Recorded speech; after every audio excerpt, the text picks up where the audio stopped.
Fala pessoal, beleza? Então, hoje nós também não teremos live. Infelizmente o Sérgio está com os compromissos aí de trabalho e não está podendo participar da live. Então eu resolvi fazer um vídeo, né? Para que vocês não fiquem tanto tempo longe da gente assim. Então resolvi fazer um vídeo com as coisas que estão acontecendo. Peço desculpas aí se por acaso vocês escutarem algum chiadinho, é que o microfone às vezes ele, não sei por que cargas d'água ele tá. Às vezes ele encosta aqui na roupa, às vezes o próprio movimento do fio aqui dá um chiadinho, mas não vai atrapalhar o conteúdo, tá bom? Bom, hoje é dia 5 de agosto de 2025 e esse vídeo então vai substituir a live de hoje. E eu vou tentar ser bastante breve, né? Porque vídeo a gente faz mais curto, né? Mas eu vou tentar falar de todos os assuntos que nós falaríamos na live de hoje, com a mesma pauta, tá? Então tá, vamos começar com o seguinte. Como é que anda a questão do tarifaço, né? Então eu vou tocar alguns pontos aqui sobre como está andando a questão do tarifaço, tá? Bom, o Brasil está buscando novos mercados e outros países estão colaborando com o Brasil, estão absorvendo aí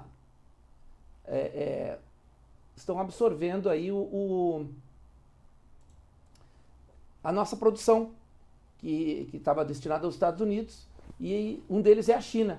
Então a China, por exemplo, no caso do café, ela liberou quase 200 empresas, né, para fornecerem café, para exportar café para os Estados Unidos, tá? Então o Brasil continua se contrapondo ao tarifaço, né, buscando alternativas, não deixando de negociar, mas buscando alternativas. E como nós tivemos agora aí a questão da prisão do Bolsonaro, prisão domiciliar, as negociações certamente vão dar uma contramarcha, né? Já estava, o Trump tinha até inclusive dito que o Lula poderia entrar em contato com ele quando ele quisesse, né? E agora provavelmente a coisa vai recrudescer, porque os Estados Unidos, com esse movimento, né, de usar o Bolsonaro como uma arma, né, de pressão contra o país, vão utilizar certamente a prisão dele para ainda deixar a coisa mais complicada, né? Outro país que está absorvendo a nossa produção é o México. E aqui nós precisamos ter uma noção do seguinte, ó. A produção brasileira, na verdade a exportação brasileira para o México cresceu 420% entre janeiro e junho de 2025. Então hoje nós estamos exportando 16 mil toneladas contra 3.100 anteriores, né? A China continua sendo a nossa maior consumidora de carne bovina.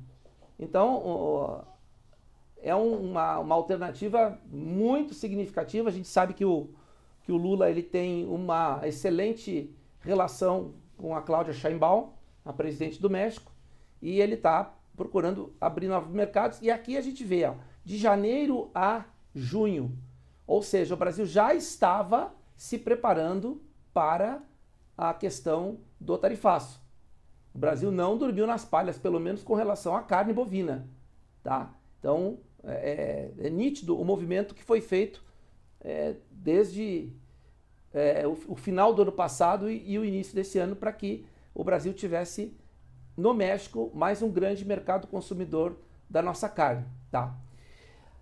Não bastasse isso, o Brasil está criando jurisprudência, né? Vamos aproveitar aqui o termo da justiça, né? O Brasil está virando exemplo de enfrentamento inteligente com relação aos Estados Unidos. Tanto é fato O Brasil está que, fazendo ó, escola no mundo. É isso mesmo que Olha vocês aqui o que ouviram. o O Brasil Pedro está Reno está fazendo dizendo escola. aqui. Por que que eu estou dizendo isso? Porque a Índia, em uma atitude muito próxima da do Brasil, não é à toa que os Acho dois que é Pedro países são Renó, né? Acho que lideranças não é no Reno. BRICS. A Índia não se curvou ao Donald Trump. Então é isso. A Índia está se inspirando no Brasil e está utilizando bem os BRICS para se interpor às chantagens, né, do Donald Trump.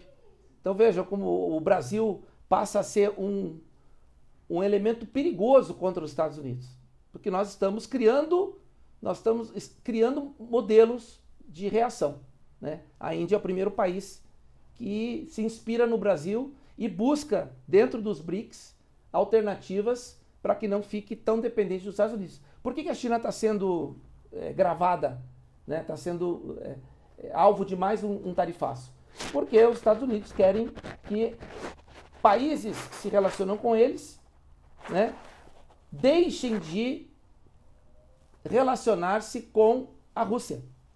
E a Índia não cedeu e continua comprando petróleo russo, né? E se todos fizerem esse enfrentamento, vai chegar um momento que os Estados Unidos não vão ficar sem ação. O que não pode é um país só fazer isso, porque aí ele vira alvo até de uma ação militar. Mas quando vários países começam a dizer, opa, aí não, agora chega, né? E a Índia parece que está dando esse contravapor. Vamos lá, vamos ver o que vai acontecer. Ainda com relação ao perigo que representa o nosso país para os Estados Unidos, vejam mais uma questão bem importante, mais uma atitude muito importante que está sendo tomada, não é pelo governo, obviamente, mas dentro desse contexto todo, né, de expansão do Brasil. O nosso PIX, né, o nosso PIX está sendo implantado nos Estados Unidos, de modo que turistas brasileiros poderão pagar suas compras em PIX. Isso aí é uma ação da Pag Brasil, né, que é uma entidade privada, né? E ela fez uma parceria com a Verifone, que ela tem uma ampla gama de clientes nos Estados Unidos. A Verifone é como se fosse aqui a nossa Stone, a Cielo, essas que tem essas maquininhas, né, de cartão. E agora essas maquininhas da Verifone lá nos Estados Unidos, em todos os Estados Unidos, estarão preparadas, já fizeram a interligação com a Pag Brasil e estarão interligadas e permitindo o pagamento de compras de brasileiros no exterior, nos Estados Unidos, obviamente, com o nosso Pix. Já pensou se isso entra em operação nos Estados Unidos? Né? Então vejam como o Brasil está se tornando um país muito perigoso para os Estados Unidos. Não é pouco, não. Né? Dentro dos BRICS, o Brasil é um também dos que lidera a negociação em moedas locais, né? E agora, esse movimento aí do PIX. Falando em PIX, os BRICS também planejam implantar um sistema semelhante de pagamentos, né, que vai inclusive facilitar as transações em moedas locais, né? É por isso que, dentre outras razões, por isso que os Estados Unidos precisam quebrar a espinha do BRICS, né? O BRICS ele está se colocando como um grande adversário do domínio americano, né? Do que os esquerdistas chamam de imperialismo, né? Mas eu diria que até mais do que imperialismo, é um colonialismo mesmo, né? Os Estados Unidos querem transformar o mundo ocidental e, se possível, o oriental em colônia do domínio americano, né? E os BRICS com essa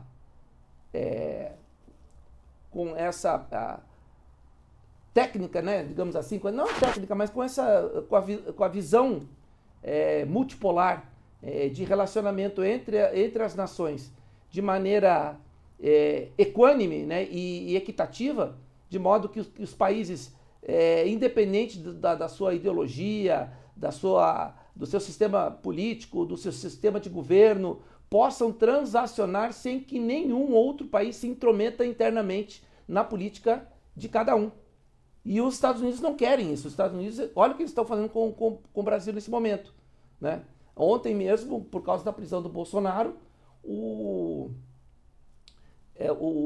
a subsecretaria, ou o departamento, melhor dizendo, do Departamento de Estado, que cuida do Ocidente, né, está ameaçando mais uma vez o Brasil com relação à prisão do Bolsonaro, dizendo que quem referendar essa prisão vai sofrer também as consequências. Olha aí, ó, né? É assim que os Estados Unidos agem. É assim que eles agem. Ou está com eles, 100%, ou está contra eles. E aí também tem a questão das terras raras, né?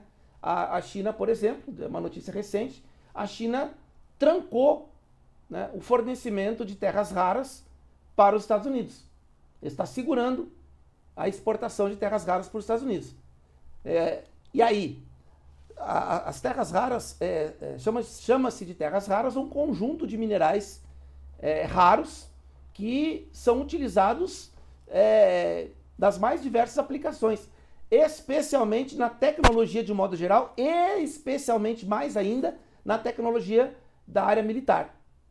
Então vejam o problema que os Estados Unidos estão enfrentando e a necessidade que eles têm de buscar não só um fornecedor, mas alguém que a partir desse momento acabe com esse problema de fornecimento. Ou seja, eles querem tomar realmente território, querem tomar realmente as nossas riquezas, os nossos recursos minerais para a utilização deles, do jeito que melhor aprover a eles, sem considerar o Brasil em nenhum aspecto, né? Tem muita gente que fica aí dizendo não, que o Brasil tem que virar que os Estados Unidos transformem o Brasil num Estado e que nós vamos receber em dólar. Meu Deus do céu, tem gente que ainda está dizendo isso. É inacreditável. Eu vi comentários no Twitter sobre isso. É inacreditável ver gente, né, falando, né, desse tipo de coisa. E eu vou contar um caso particular, eu não vou citar nomes, obviamente, mas uma pessoa muito próxima, né, disse exatamente a mesma coisa quando soube que os Estados Unidos estavam interessados em tomar o Brasil. Oba! Então quer dizer que nós vamos falar inglês e ganhar em dólar? Como é que pode, né? O viralatismo ainda está muito entranhado no brasileiro. Olha, é assim, para acabar.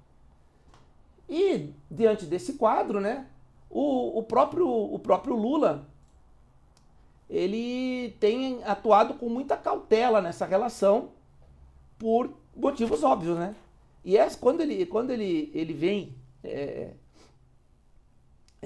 a público dizer que ele precisa agir com cautela, que nem tudo que ele acha que pode falar é possível falar, né?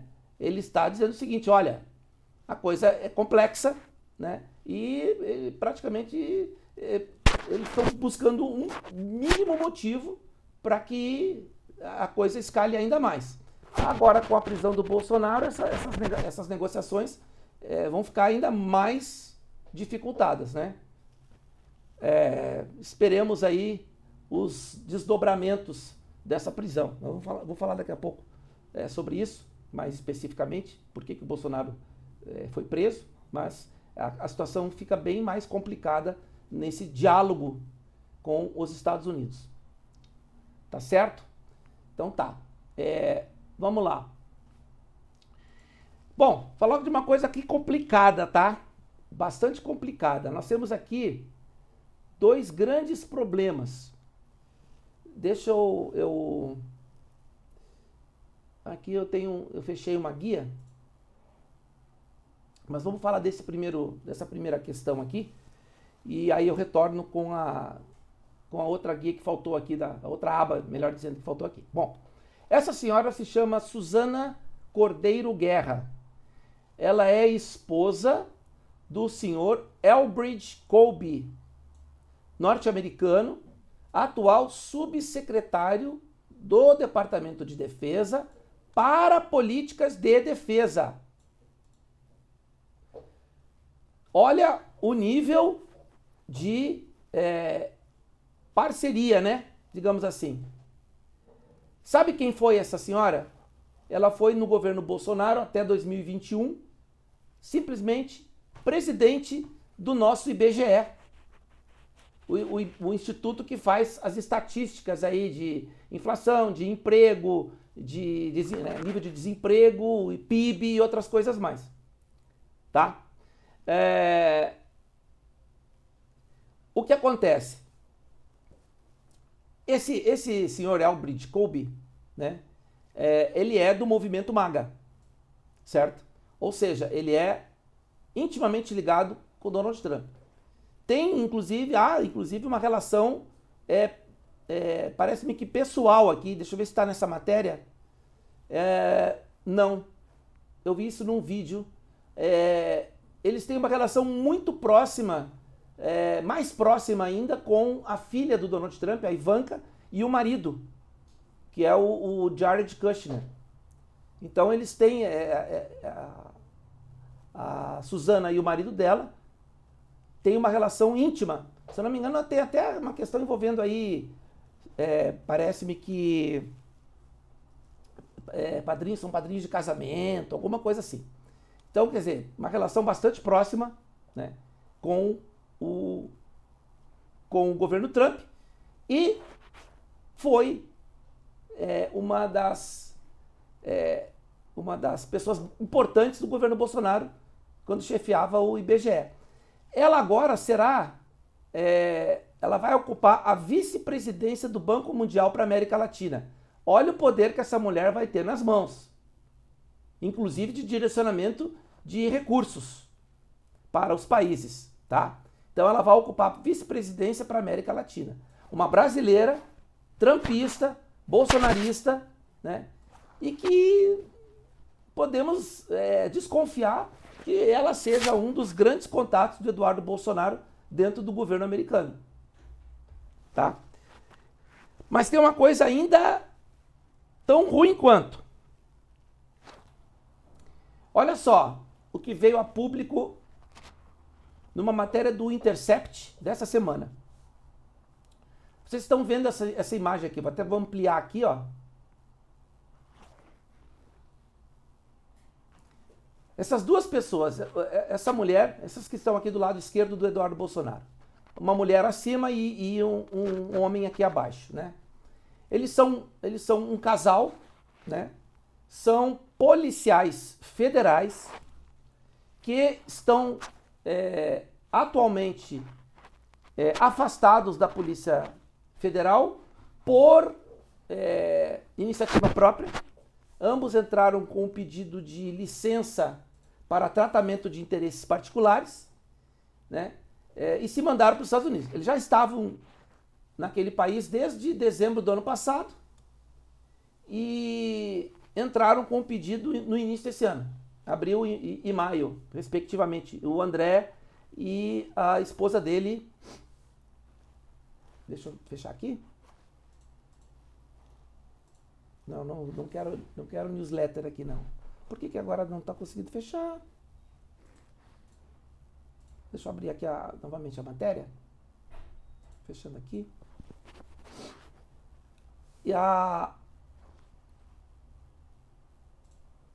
Pronto, resolvido o problema. E a André de Oliveira Valdez e a Letícia da Cunha Padilha, né? Então tá aqui, ó. Foram para Miami em 2024, né? E logo depois da vitória de Trump. Olha que legal, né? São policiais federais e ambos trabalhavam na diretoria de inteligência policial. Bom, ela é bolsonarista assumida, tá? E ele, embora não se tenha registro da sua opção política, ele trabalhava, inclusive, no gabinete do ministro Alexandre de Moraes, fazendo varredura de grampos, o André Valdez, tá? Hoje, ambos moram em Arlington, no Texas. Sabem onde Eduardo Bolsonaro mora? Arlington, Texas. Olha aqui, ó. A DIP, a Diretoria de Inteligência Policial, é o setor que produz informações mais sensíveis da agência e que tem mais poder e discricionariedade de vigilância.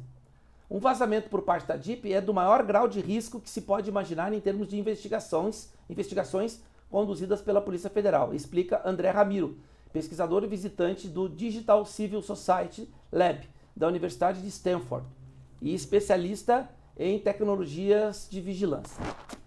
Então, e isso aqui, por ser militar e saber ter uma clara noção do que é um setor de inteligência, posso assinar embaixo do que o pesquisador está dizendo aqui. Tá? Então, aí eu pergunto o seguinte, ó, a dona Suzana, olha aqui os dois com o Sanderson. Tá? Aqui estão os dois, tirando aqui uma foto com o deputado Sanderson, que é hoje o presidente da Comissão de Segurança da Câmara. Comissão de Segurança Pública, né? Então, vejam os riscos que nós estamos correndo. Tá? Será? Não vou fazer juízo de valor, mas assim, é tudo muito encadeado, né? Vocês sabem quem também mora em Arlington, Texas?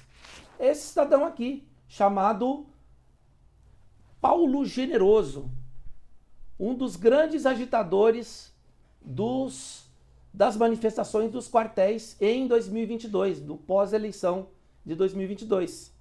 Estava fazendo vídeos e postando no Twitter todo santo dia, incitando as pessoas, incitando a população a tomar atitudes e cobrando e exigindo das Forças Armadas ações para reverter a situação daquele momento.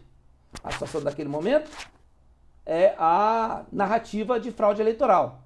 Ah, mas houve fraude. Eu estou falando narrativa porque não existe prova. Vou bater mais uma vez na tecla que eu bato toda a live. Só existe crime quando existe prova. Ah, nós tivemos fraude eleitoral. Então apresente a prova.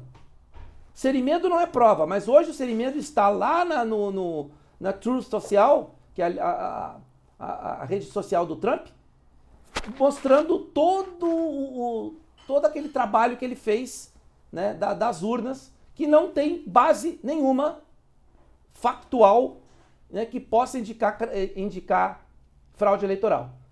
Nós tivemos pessoas altamente qualificadas das Forças Armadas, da Polícia Federal e de vários outros órgãos que não atestaram a ocorrência de fraude. E disseram ainda claramente para o ministro da Defesa, para o presidente da República, naquele momento, que a fraude não foi comprovada. E a narrativa era essa, de fraude eleitoral, para tentar criar o caos social. Aqui tem a matéria completa, né, da Pública. E é triste, né, minha gente? É triste. Aí vocês verem aqui, ó, recentemente o Bolsonaro falou claramente que ele estava passando para os Estados Unidos o que estava acontecendo no Brasil, né? Bolsonaro se diz ser informante dos Estados Unidos e pede intervenção. Isso aqui é alta traição à pátria, né? Isso aqui é crime de lesa pátria, que não é um crime tecnicamente previsto na legislação, mas é do que se trata. É um crime de lesa pátria. Aqui na nossa Constituição, trata-se de atentado à soberania nacional, né? E ele diz que ele estava passando... Agora eu pergunto para vocês aqui, vocês que vão assistir o vídeo aí. O que será que o Eduardo Bolsonaro passou de segredos para os Estados Unidos? O que será que o Bolsonaro, que foi presidente da República, passou de segredos do Brasil para os Estados Unidos? Será que eles passaram os segredos dos Estados Unidos para os Estados Unidos? Que tipo de segredo eles poderiam ter passado? Será que o Trump está atendendo todos os pedidos do Eduardo Bolsonaro, assim, de graça, pelos belos olhos dele ou pela liberdade no Brasil? Tem que ser muito idiota para acreditar que o Trump ele está lutando pela liberdade no Brasil. Ele não está lutando pela liberdade nem nos Estados Unidos. A liberdade que eles querem é a liberdade para eles atuarem de qualquer maneira possível. Fora da lei, dentro da lei ou de qualquer jeito que eles entenderem que deve ser feito. E eles sempre colocam a culpa das suas atitudes do outro. É aquela velha máxima do Olavo de Carvalho, né? Se nós não utilizarmos as mesmas armas do inimigo, porque estamos numa guerra nós temos que usar as mesmas armas do inimigo, né? Ah, então tudo é guerra, né? Então, quando se fala isso, se fala em guerra declarada. O que nós vivemos hoje é uma guerra híbrida, uma guerra da informação. Mas quando você toma uma atitude usando rede social, ou uma atitude física, ou uma entrevista, alguma coisa que envolve o cometimento de um crime, isso não está amparado por uma máxima do Olavo de Carvalho, de que nós estamos numa guerra, portanto podemos usar qualquer arma, especialmente a arma do inimigo. Mas é o modus operandi da direita. E aí o Bolsonaro, se dizendo perseguido, então entrega o jogo para o inimigo, né? É o que ele mesmo está dizendo aqui, que diz que está passando tudo que acontece no Brasil para os Estados Unidos, né? Então, vejam o problema que nós estamos enfrentando. Bem, para o último ponto desse nosso vídeo, vamos falar aqui um pouco da prisão do Bolsonaro e de algumas outras coisas que aconteceram. Primeiro, sobre as manifestações, né? A gente tem que ser justo, né? Realmente as manifestações levaram gente, sim, né? Levaram mais do que se esperava, né? No Rio de Janeiro, no Rio de Janeiro eu não tenho dados, mas em São Paulo, para a gente ter um referencial, São Paulo, a USP, o monitor político da USP, calculou algo em torno de 37.600 pessoas. Ou seja, mais de 3 vezes mais do que a última manifestação, que foram 12 mil. Então, 37 mil, pouquinha coisa a mais do que 3 vezes. 3 vezes e uma vírgulazinha a mais, o que é bem significativo, né? Até porque a turma aí do bolsonarismo estava desanimada, né? E essa manifestação, combinada com a prisão do Bolsonaro que aconteceu ontem, pode desencadear um aumento dessa massa de pessoas que vai a essas manifestações. Já estão falando em uma mega manifestação no dia 7 de setembro, né? Praticamente daqui a um mês, né? Então agora eles vão fazer uma manifestação atrás da outra. Então, manifestação diante do quadro atual foi sim exitosa para a direita, né? Não podemos negar os fatos. Aqui ninguém nega fato. Eles realmente conseguiram botar gente na rua. Teve um bom contingente no Rio de Janeiro, teve um bom contingente em Salvador, razoável em Brasília, né? Mas teve mais gente do que se esperava. Com certeza mais gente do que se esperava. Aí houve uma repercussão internacional, né? Al Jazeera citando aqui de que as pessoas estavam ali agradecendo o Trump, levando bandeiras dos Estados Unidos. Isso é uma vergonha, gente. Olha, eu sim, ontem domingo, assistindo as manifestações, olha, bate um desânimo para ver tanta gente batendo palma, né, aplaudindo, apoiando traição à pátria. É um povo que grande parte não tem noção do que está acontecendo, tá? E isso dá um fôlego para eles que eles não tinham, né?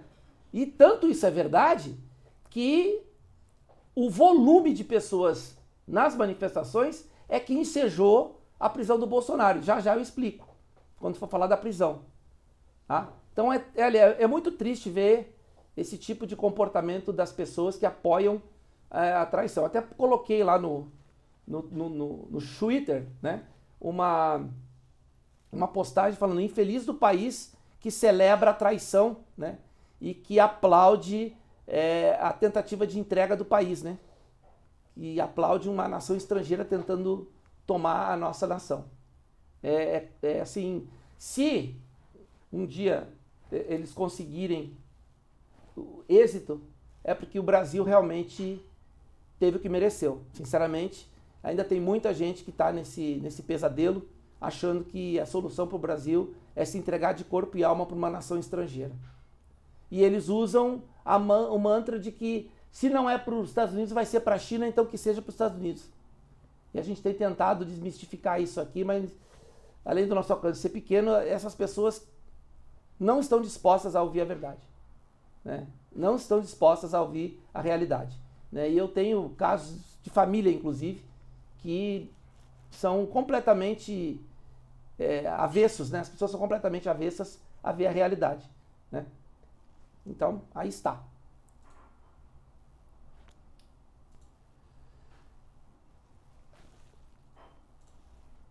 Mais um ponto importante aqui, né, que vem logo após as manifestações, o estouro, entre aspas, de um relatório, né, de irregularidades e ilegalidades praticadas por Alexandre de Moraes. Né, eles estão chamando isso de Vaza Toga 2. Né? Esse aqui é o Davi Agape, um dos jornalistas que publicou. O outro é o David Schellenberger, né, também conhecido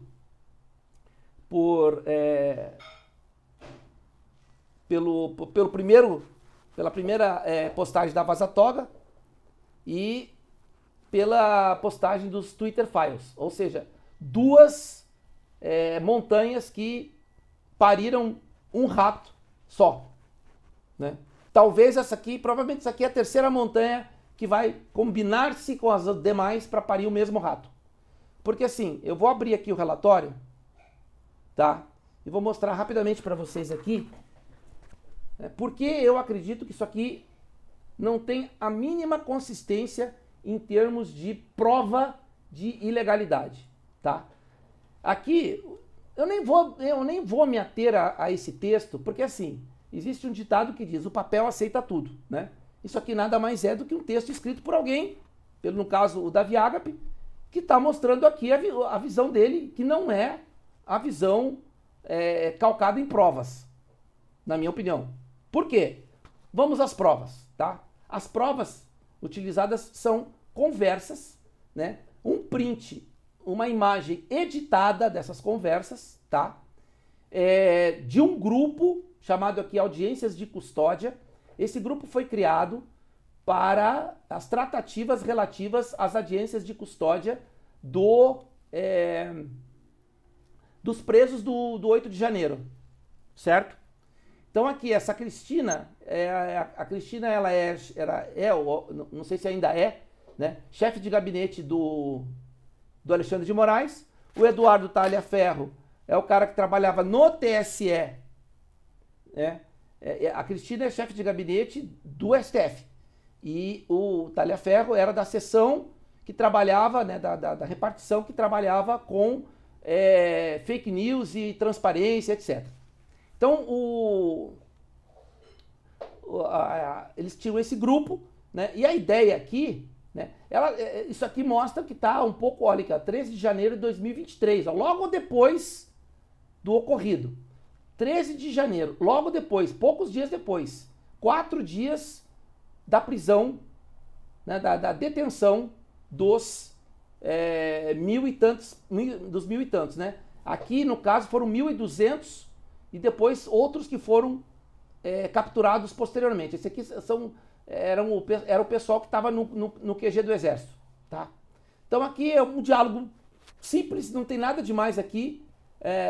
Ela está cobrando soluções do trabalho, ela está tentando fazer com que as respostas lá do TSE sejam mais ágeis, né? Ela aqui faz uma crítica ao TSE, dizendo que eles não trabalham num ritmo acelerado, que eles precisam dar uma resposta mais rápida. Uma relação de trabalho aqui, não tem nada demais, né? Aqui a mesma coisa, aqui a continuidade, né, dessa cobrança. Eles até citam um funcionário aqui que na avaliação da Cristina deveria ter sido dispensado, né, por ineficiência, né? Nada demais aqui, né? E o Eduardo Talhaferro dando as desculpas e ou justificativas, né?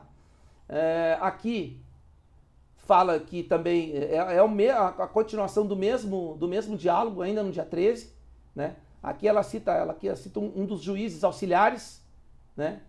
Ela citando aqui que para que o juiz, esse juiz auxiliar, do Dr. Marco, acho que é Marco Antônio alguma coisa, tem o Ayrton também, é outro juiz, para explicar para o ministro que não dá para fazer da forma que o ministro queria por causa das características e das peculiaridades do TSE, em termos de pessoal, em termos de estrutura, em termos de características, né?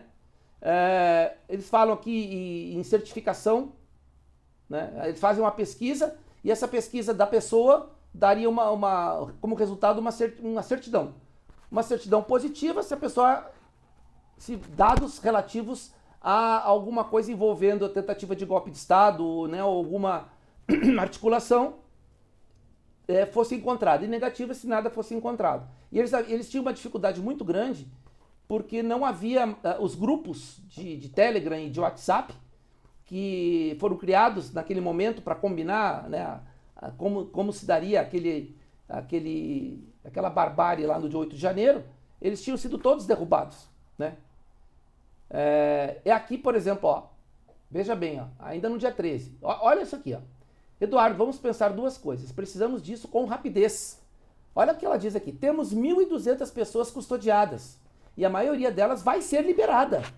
Então não podemos nos dar ao luxo de ficar filosofando, ou seja, temos que agir, temos que prover o que o ministro está pedindo, porque nós precisamos liberar essas pessoas. Tem muita gente que está presa, está retida ali, que não precisaria estar. É nítido o que ela diz do texto, né? Precisamos estar seguros do que vamos certificar, porque é com base nessa certificação que vamos separar as hipóteses. Ou seja, o que o ministro queria? Queria que essa certificação fosse agilizada para que ele pudesse separar quem realmente cometeu crime grave, quem cometeu crime mais leve, para ele certificar e separar as hipóteses de cometimento de crime, né?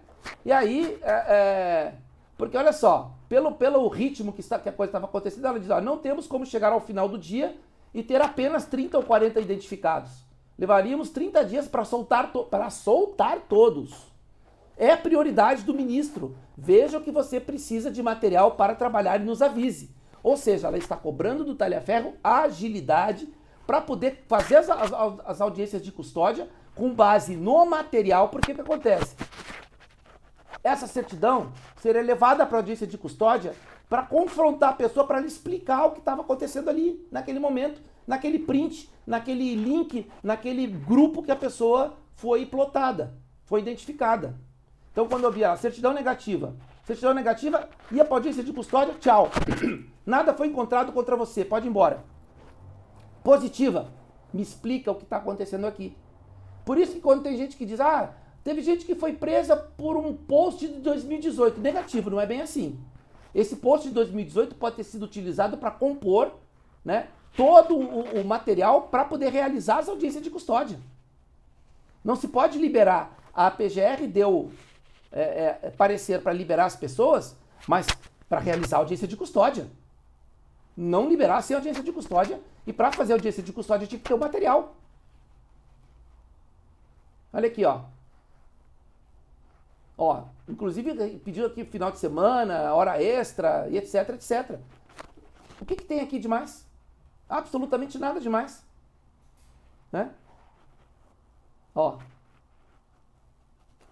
aqui só olha aqui, ó, a PGR pediu liberdade provisória, mas o ministro não quer soltar sem ver o que está acontecendo nas redes. Para soltar, ele precisa, para poder soltar e fazer a audiência de custódia, ele precisava do material, para saber se aquela pessoa ela tem participação pesada no que aconteceu, se ela é uma pessoa que oferece risco de reincidir, de reorganizar uma eventual ação. Gente, mais do que normal isso aqui. Essa bomba, aí o grupo foi desfeito no dia 27 de agosto de 2024. Esses diálogos, agora, aqui ó, já está um mês depois, ó, 13 de fevereiro. Agora, um parênteses grande aqui, importante. Aí o resto é texto. Ah, não, tem mais algumas mensagens aqui, ó. Ó, voltou. Olha, veja, até a cronologia tá alterada. Eles pegaram a mensagem de 13 do 1, depois pegaram 13 do 2, depois, quando o grupo foi desmontado em agosto de 24, e volta para uma mensagem de 13 do 1. Né? Um documento editado. Aqui ele está explicando os problemas por causa da demora. Né? Aqui, ó. Aqui ele está falando, ó, a primeira foi emitida uma certidão negativa do tal do Wagner Oliveira, e a segunda, de uma senhora chamada Vildete, emitida certidão positiva. E negativa também para outra pessoa. Quer dizer, é o trabalho deles, pô. Não tem nada demais aqui. Aí eles põem as fotos que interessam, né? Uma senhora, né? Uma avó, para fazer todo o mise-en-scène aqui, ó. A senhora Valdete da Silva Guardia, 74 anos. Foi tirada de casa e posta na prisão. Depois de se esconder no Planalto para escapar dos gases lacrimogêneos. Tava fazendo o que lá? É fácil dizer que foi se esconder. A desculpa é essa. E aqui eles colocam como verdade absoluta o depoimento da pessoa. A pessoa não pode produzir prova contra ela mesma. E aqui os prints, né? Do material para compor as certidões. Olha aqui, a certidão positiva, ele mostra lá. Ah, e foi uma postagem de 2018. Só que é o seguinte, esse documento é um documento editado. Quem me garante que essa postagem é a única? Tá, a postagem de 2018, mas desde 2018 ele vinha articulando, vinha conspirando, vinha... A gente não sabe. É um documento editado. Isso aqui não é a cronologia... ninguém pode botar a mão no fogo que isso aqui não é manipulado. Ainda mais a direita. É a rainha da manipulação. Então esse é o documento, ó. Agora os prints aqui, ó. Não há prova. Não há prova incontestável. Aí aquele advogado, Ayrton, né? Aqui ele deu uma queimada, né? Que nas audiências de custódia possamos dar a cada um o que lhe é direito à prisão. Aí fez aqueles carinhas né, tal, não sei o que, né? E o Eduardo dá risada, né? Os juízes, né? O Ayrton e o Marco. Só botaram esses prints aqui. O que isso prova? Mais prints aqui, ó. Né? Ó. Certidões positivas exclusivamente de mulheres, ó. Trabalho. Mais prints. Ó. Março de 2023. Ou seja, o próprio TSE tinha dificuldade de conseguir o material para agilizar as audiências de custódia. Por isso que demorou tanto. E por aí vai. Deixa eu ver aqui, ó. A Assessoria Especial de Enfrentamento à Desinformação. Esse era o órgão que trabalhava o Eduardo Talhaferro. Bom, o link vai ficar aí, vocês tirem suas conclusões. Marcos Duval recebe tornozeleira eletrônica ao voltar para o Brasil, né? Já está mais do que batido, né? Só que agora é outro que vai como é que se diz? Se colocar na situação vai usar isso como troféu, né? Da vitimização, né? Ele descumpriu o cautelar, escondeu que ele tinha um passaporte diplomático válido, né? O passaporte não foi recolhido, aí comeu bola, como eu disse, né? Facilitaram a fuga da Zambelli, para mim, foi facilitada, assim como facilitaram uma eventual fuga do Marcos Duval. Só que o Duval não fugiu, né? Ele voltou para o Brasil. Bolsonaro, então, teve prisão domiciliar decretada por um descumprimento claro e flagrante das cautelares. quando o Bolsonaro recebeu tornozeleira, houve ali uma dúvida com relação ao que o Bolsonaro podia ou não podia fazer em relação ao uso de redes sociais, dar entrevistas e etc. Naquele mesmo dia, Bolsonaro foi ao Congresso e fez aquela palhaçada ali na escadaria da Câmara, né? Mostrou a tornozeleira, falou meia dúzia de coisas, e etc, etc, etc. Tá? O ministro pediu explicações, as explicações vieram e o ministro acatou as explicações, mas disse o seguinte: a justiça, teve até aquele problema do erro de português, né? A justiça como é que ele diz? Justiça é lenta, né? Ou alguma coisa assim, mas não é tola. Saiu mais não é tola, né? E aí o que aconteceu? Ele disse naquela mesma decisão que o próximo descumprimento seria caso de prisão. Portanto, o Bolsonaro se posicionou em algumas oportunidades recentemente, em frente inclusive quando foi questionado sobre a situação da Zambelli, ele olhou para as pessoas e não falou nada e disse: olha, não tem censura no Brasil? Ou seja, eu não posso falar. Eu não posso. Aí o que ele faz? No dia da manifestação, percebendo que a manifestação atingiu um público considerável, né? Aí ele resolveu aparecer. Inclusive ele falou em alguns locais, né? Ele falou com a Michelle alguma coisa, falou alguma coisa com o Flávio, né? Parece que com o Nicolas ele não falou, mas estava ali, foi feita a ligação de celular, e cada participação dessa era filmada por alguém na casa do Bolsonaro. Quem estava filmando ali? Ele se deixou filmar, sabendo que aquele material iria parar nas redes sociais.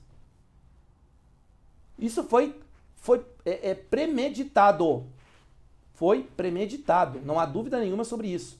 Bolsonaro premeditou e Bolsonaro provocou a sua prisão. Provocou a sua prisão. Aí a gente pode encontrar alguns desdobramentos, né? Ele provocou porque ele sabia que seria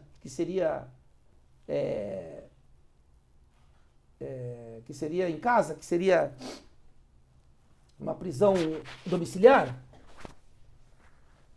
Ele provocou achando que, como o Xandão tinha levado a Magnitsky, ele não ia ter peito, né, digamos assim, para mandar prendê-lo. E aí queria fazer o Xandão passar vergonha.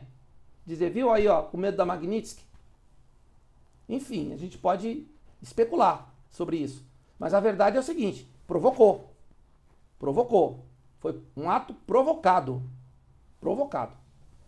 E aí vem aquela mesma narrativa. Ah, ele não fez nada, não teve intenção. Sempre a mesma história. Bolsonaro não teve intenção de provocar o STF. Mentira, teve intenção sim. Foi proposital. E aí o Alexandre de Moraes, em vez de mandá-lo para uma preventiva, ele agravou a cautelar, colocando em domiciliar. Simples assim. Simples assim. Né? E aí, lógico que isso vai desembocar em alguma reação. Eu já citei no início do vídeo, né? Que é o Departamento de Estado ter já feito uma ameaça já aberta, né?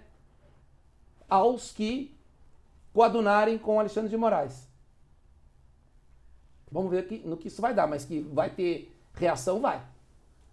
Bom, agora para encerrar o vídeo, uma coisa lamentável, uma incitação ao caos social, uma incitação a que aconteça algo grave, tá?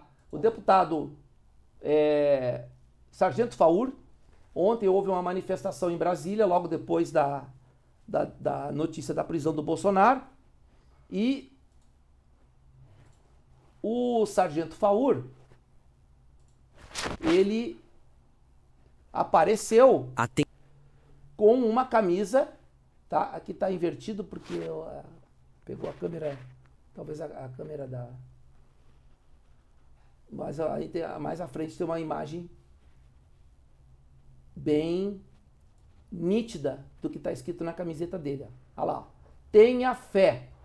Na parte de cima, um fuzil desenhado no meio, né?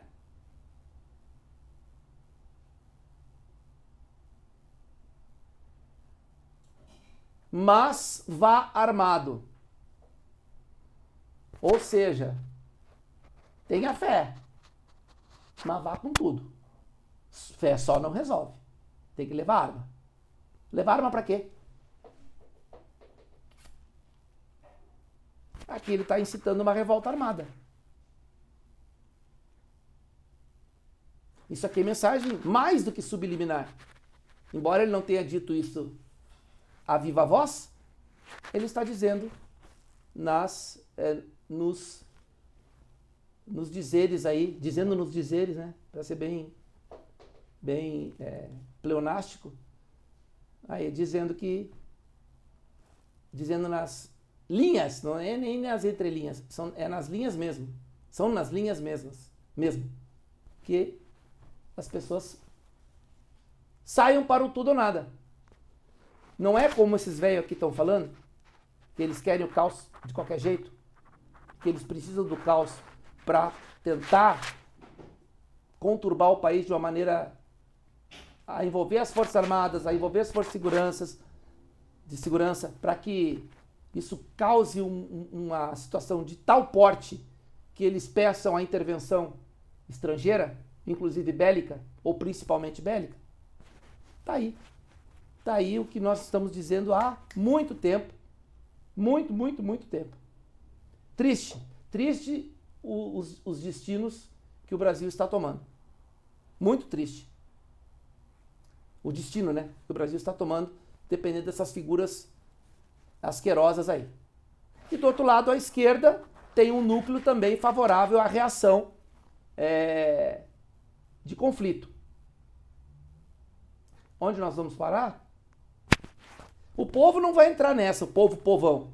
Mas numa manifestação, agitadores, uma massa de manobra, né? A massa de manobra sofre.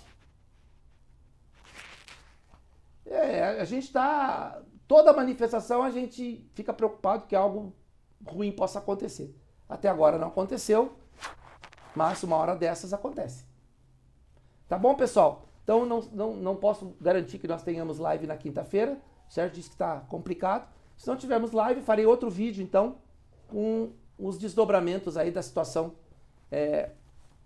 que nós estamos vivendo aí a partir de hoje até quinta-feira, tá bom? Então, aliás, aí vai para outra semana, né? Se nós tivermos live, vai ser na quinta-feira. Só se for muito necessário, eu farei um vídeo. E aí ficamos para a próxima terça-feira. Valeu, pessoal. Deixe aí os seus comentários, deixe aí o joinha, né? Apesar da gente não ter o canal monetizado, mas é bom sempre ter aí porque o joinha a função não é só a questão da monetização, mas também a entrega que o algoritmo do YouTube faz. Quanto mais pessoas assistirem o vídeo, mais pessoas terão acesso aí a essas informações que a gente está passando. Beleza, pessoal? Valeu, um grande abraço a todos e até semana que vem, se Deus quiser.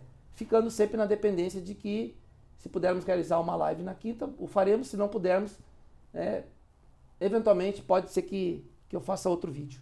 Ou não, mas vai depender do que acontecer. Se bem que nós estamos num período bem turbulento. Hoje, por exemplo, já começou a confusão no Congresso, né? Então, a coisa está quente, realmente está bastante quente. Certo, pessoal?